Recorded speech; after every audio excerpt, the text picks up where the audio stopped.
தமிழ் உறவுகளே, என் நெஞ்சார்ந்த இளைஞர்களே,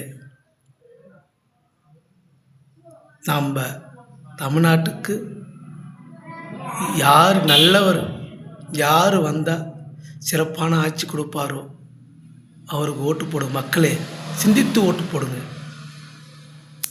பணத்துக்கு மட்டும் ஆசைப்பட்டு ஓட்டு போடாதீங்க. பணத்துக்கு நீங்கள் ஆசைப்பட்டீங்கன்னா பின் விளைவு இப்போ படுற அவசரத்தான் படுவீங்க. நல்லவருக்கு ஓட்டு போடுங்க.